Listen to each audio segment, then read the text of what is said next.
Hello students, today we shall learn more about verbs. In a sentence, a verb is the most important word. We should pay proper attention to that word. Now, look at the following sentences. Sentence 1, Swati is. Does it make complete sense? No. Swati is a young girl. Is the verb. Swati is what? A young girl. Now, does this sentence make a complete sense? Yes. Second, Rahul has. What does Rahul have? Rahul has incomplete sense. We do not understand complete meaning for Rahul has. Now look, Rahul has a bicycle. Does it make complete sense? Yes. Has is the verb here. Birds are. Birds are. Does it make complete sense? No. Look here. Birds are flying. Birds are flying. Does it make complete sense? Yes. I am. Does it make complete sense? No. Now look here. I am 7 years old. A student of standard 2. I am 7 years old. Does it make complete sense? Yes. Now look here. Mita does. Mita does. Does it make complete sense? No. Mita does her homework. Mita does her homework. Does it make complete sense? Yes. Does is the verb. We have. Does it make complete sense? No. We have a holiday today. Does it make complete sense? Yes. Have is the verb. Now, here the verbs in the box do not make complete sense. They need some other words to make complete sense. These verbs is, has, have, am, are. These words need some other words to make the sense complete. So, they are called the verbs of incomplete prediction.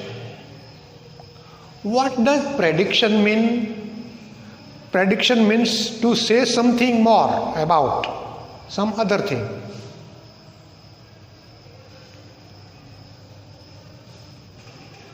To say something more about Swati is the verb requires some other verbs.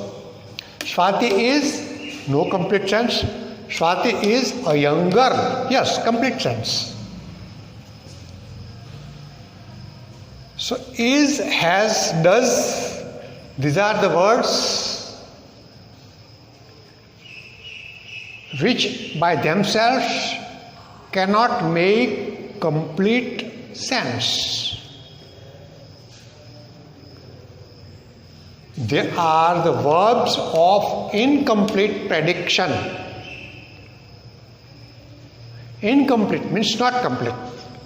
Predictions means to say something more about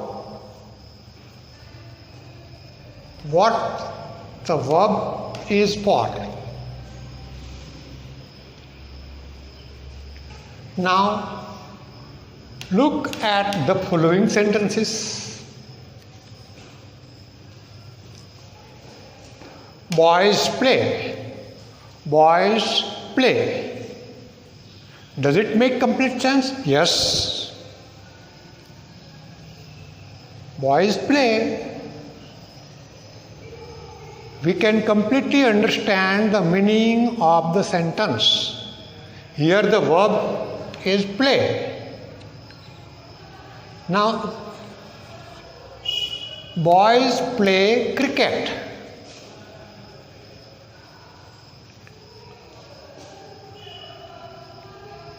Similarly, mother cooks. Mother cooks. Does it make complete sense? Yes. Mother cooks. Another sentence, mother cooks dinner. That also makes a complete sense. Aman eats. Aman eats. Does it make complete sense? Yes. Aman eats. Aman eats an apple. We learn something more about Aman. Now, mark the verbs play, cooks and eats. Play, cooks and eats. Now ask a question to the verb play. Who plays? Answer is boys. Cooks. Who cooks? Answer is mother. Eats. Who eats? Answer is Aman. When we ask the question who play, who cooks, who eats, we get the answers boys. Who play? The boys play. Who cooks? Mother cooks. Who eats? Aman eats. For thus, when we ask a question who to the verb play, cooks, cricket, we get the answers boys, mother and Aman respectively. That is, boys play. Who plays? Boys play. Mother cooks. Who cooks? Mother cooks. Aman eats. Who eats? Aman eats. Thus we get answer boys, mother and Aman for the words play, cooks and eats respectively.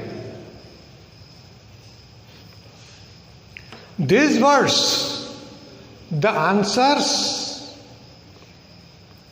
to the question who for the verb are called subjects of the verb. Subject of the verb. Now here, who play? Boys play. Boys is the subject of the verb play. Who play? Boys play. Mother cooks. Who cooks? Mother cooks. Mother is the subject of the verb cooks. Aman eats. Who eats? Aman eats. Aman is the subject of the verb eats. Thus, these words, the answers to the question who to the verb are called subject of the verb. Now, ask a question what to the verbs. In these sentences, in this sentence, boys play. What do boys play? We do not get the answer. But in the sentence, boys play cricket. If we ask a question, what do boys play? Yes, we get an answer. Boys play cricket. What do boys play? Cricket. So cricket is the answer to the question what, to the verb play. What do boys play? Boys play cricket. Similarly, mother cooks dinner.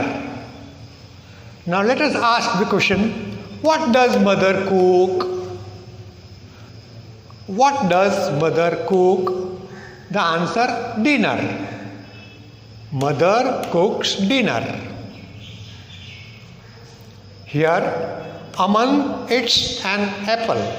Let us answer the question, ask the question, what does Aman eat? Aman eats an apple. Now ask the question what to the verbs that we did. We get the answers cricket, dinner and an apple respectively. What do boys play? Cricket. So these words are called objects of the verb. Here the verbs are play, cooks and eats.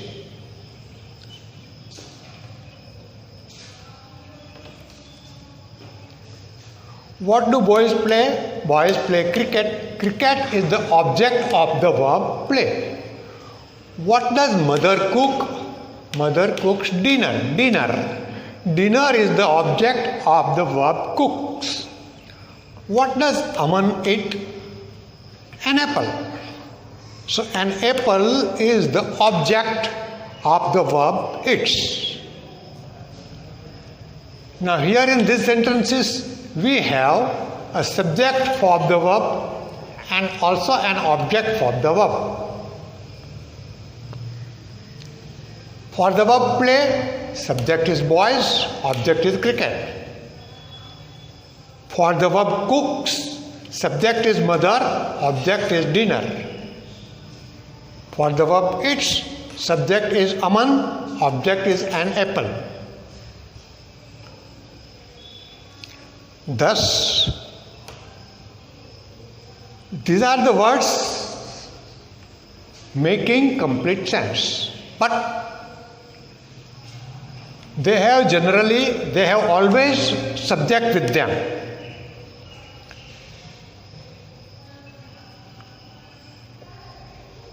Boys play. Play has the subject. Boys. Now here, play has the subject boys. Boys play. Subject is the answer to the question who asked to the verb. If we ask who play, we get an answer boys. If we ask who cooks, we get an answer mother. If we ask who eats, we get an answer Aman. Thus, boys, mother and Aman are the subjects of the verb play, cooks and eats respectively.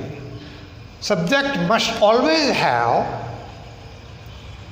a verb and verb must always have subjects. For a sentence, we write subjects first. Assertive sentence, statements, we write subjects first and then verb.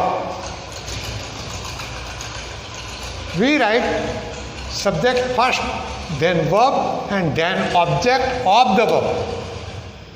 This is the order of statements or sentences.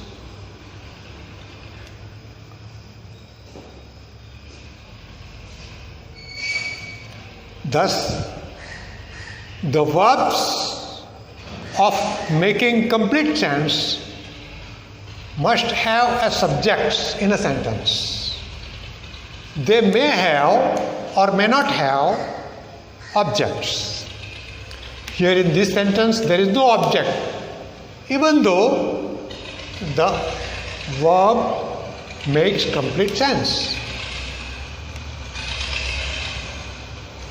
Here in these sentences, the same verbs have subject as well as an object. So the verbs of complete sense, verbs making complete sense, have a subject and also an object sometimes. So, dear students,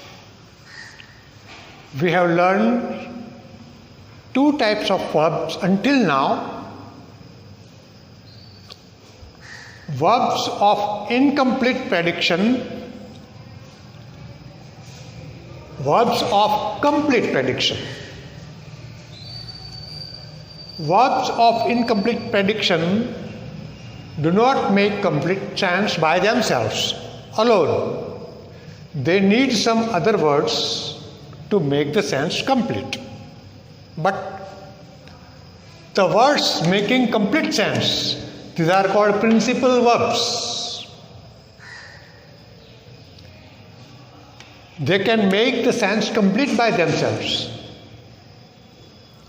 They do not need other words to make the sense complete. But they may have sometimes verbs to express something more about the subject.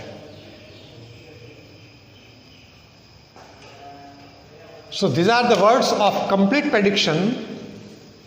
These are the verbs of incomplete prediction. Now next time we shall learn more about transitive and intransitive verbs and also auxiliary verbs. Till then, practice reading and writing and speaking. Have a nice day. Thank you.